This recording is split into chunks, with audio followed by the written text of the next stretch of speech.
Bienvenue à toi qui es derrière ton écran. Je vais vous parler aujourd'hui de la hutte de sudation, cette cérémonie qui est très chère à mon cœur puisque c'est l'une des premières cérémonies chamaniques que j'ai eu la possibilité d'expérimenter.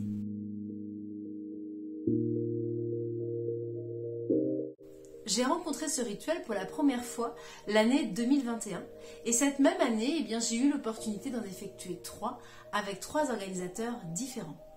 Je suis aujourd'hui heureuse de partager avec vous mon expérience.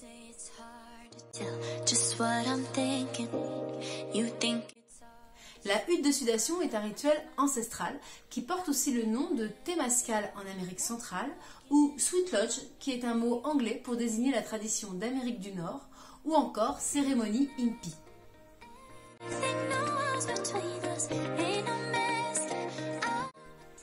La hutte de sudation puise son origine chez les Sioux et c'est un rituel de purification qui existe depuis la nuit des temps dans la plupart des cultures et traditions de notre terre et cela sous différentes formes.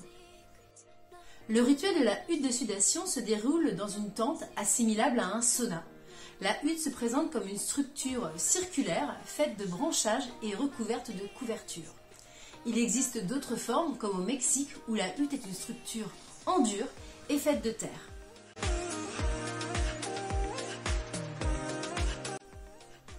La tente représente de manière symbolique l'entrée du voyage dans le centre de notre être en pénétrant dans l'énergie introspective du ventre de la terre-mère. Elle permet une reconnexion à la terre-mère, aux esprits, mais surtout c'est une profonde purification qui nous amène à renaître de nous-mêmes. À l'extérieur de la tente est allumé un grand feu sacré dans lequel sont chauffées des pierres volcaniques. Elles serviront plus tard à réchauffer la hutte au fur et à mesure de la cérémonie et du passage de ces fameuses portes de direction. Avant de pénétrer à l'intérieur du symbole de la terre-mère représenté par la hutte de sudation, chaque participant est invité à se connecter avec le feu qui lui est à l'extérieur. Puis, on est aussi invité à effectuer quelques tours autour de la hutte dans le sens des aiguilles d'une montre. Cette partie-là, je n'ai pas de souvenir qu'elle ait eu lieu pour les 3 cérémonies que j'ai expérimentées. Pour 2, c'est sûr, mais pour une, j'avoue, j'ai des trous de mémoire à ce niveau-là. Une fois que l'on a fait ça, chacun son tour, les personnes rentrent dans la hutte où l'on est assis à même le sol et dans l'obscurité. De l'eau est ensuite versée sur les pierres qui vont dégager du coup une forte chaleur humide. Et là, on peut dire que le travail de la hutte de sudation commence.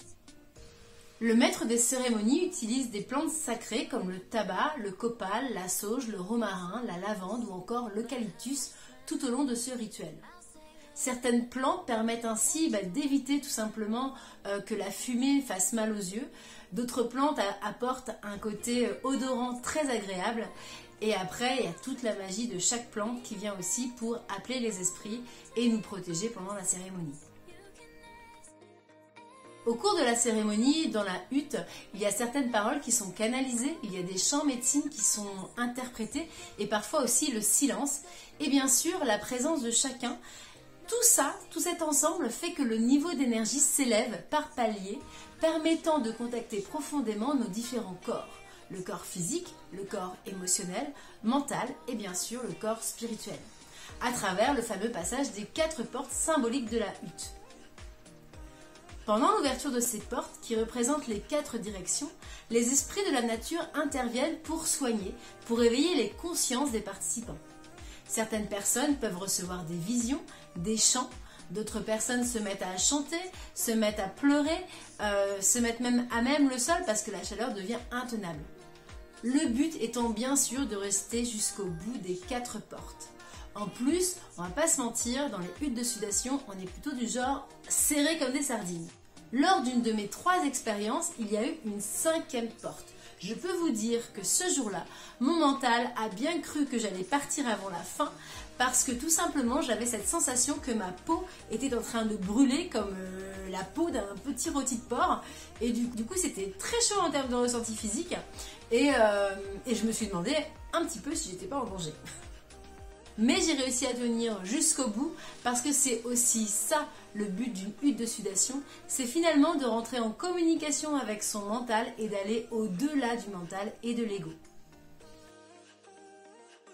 Quand on choisit d'être présent dans une hutte de sudation, c'est accepter de se déposer dans le ventre de la terre-mère, dans l'énergie de la matrice qui nous fait l'honneur ce jour-là de nous ouvrir la porte de son espace sacré, de son sanctuaire de guérison. En quelque sorte, c'est un peu comme un utérus d'une mère cosmique. Les huttes de sudation sont un rituel de renaissance et les portes sont des paliers, des temps de pause et d'intégration. C'est une ouverture multidimensionnelle. Pendant l'ouverture de ces portes, c'est à ce moment-là qu'on a un petit peu d'air qui vient de l'extérieur et on peut respirer pendant quelques secondes avant de replonger dans cette ambiance humide. Une première expérience de hutte de sudation peut nous ramener dans une expérience intra-utérine et nous mettre en lien avec des mémoires utérines que nous portons ou que porte notre lignée féminine. D'ailleurs, le chemin qui relie le feu à la hutte de sudation peut être vu comme un cordon ombilical reliant l'être naissant à son placenta, représenté alors par le feu qui est situé à l'intérieur de la hutte de sudation. Même si c'est une expérience qui est finalement très personnelle et intime, puisque quelque part c'est vous qui faites la démarche d'être présent, la hutte de sudation se vit dans une énergie de groupe. Elle a donc une fonction très collective. Le travail personnel effectué par chacun des participants a en réalité une action sur toutes les relations que nous vivons dans notre vie. En aidant chacun à se libérer des blessures et des peurs de son ego, des masques que nous portons, le groupe nous permet de retrouver notre juste place dans le collectif. Pendant quelques heures, nous sommes intimement reliés les uns aux autres, bien plus que ce que nous pensons, et nous sommes un, frères et sœurs dans notre humanité. Une hutte de sudation dure entre 2 à 3 heures, mais j'ai entendu quelques témoignages de personnes ayant participé à des huttes de sudation qui ont duré plus de 5 heures. Et après, qu'est-ce qui se passe ? Personnellement, je n'ai pas connu de changement de mon être que je dirais radical après une hutte de sudation. Par contre, j'ai souvent constaté, il y a comme un temps de latence, un temps où j'infuse, et quelques jours après, je me mets à prendre des décisions comme si mon esprit était devenu beaucoup plus clair. Je prends des décisions beaucoup plus claires et précises, sans forcément de compromis, comme s'il n'était plus possible pour moi de poursuivre ou d'accepter certaines situations que je vivais dans le cadre de mon travail ou dans mon cadre relationnel. Ainsi, pour mon petit partage un peu plus personnel, je te dirais qu'après ma première hutte de sudation, je me suis débarrassée d'une colocataire néfaste pour mon bien-être. La suivante, j'ai mis un terme à une relation amoureuse qui me faisait souffrir depuis plusieurs mois au quotidien. Et la troisième, j'ai pris la décision de déménager. Voilà. On en revient à cette notion de notre place dans le collectif. On se repositionne. Et sans tout ce mental qui dit non, tu peux pas, qu'est-ce que vont penser les gens, réfléchis, tu vas manquer d'argent ou manquer de toi, ou si tu changes de travail, etc. etc. J'ai pu constater également que les rêves étaient plus vifs et certains témoignages relatent que les personnes qui ne se souviennent pas de leurs rêves, eh bien, s'en souviennent après. Voilà pour mon partage sans censure de mes expériences avec les huttes de sudation. J'y retourne dès que je ressens l'appel, comme un petit peu en ce moment.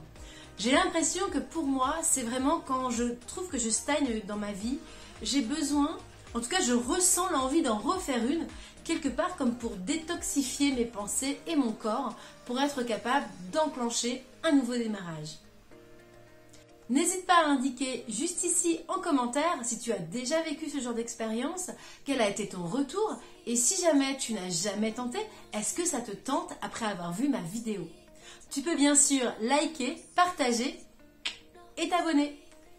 Je vous dis à très bientôt sur ma chaîne et n'oubliez pas, il y a plein d'expériences à vivre. Alors, allez-y!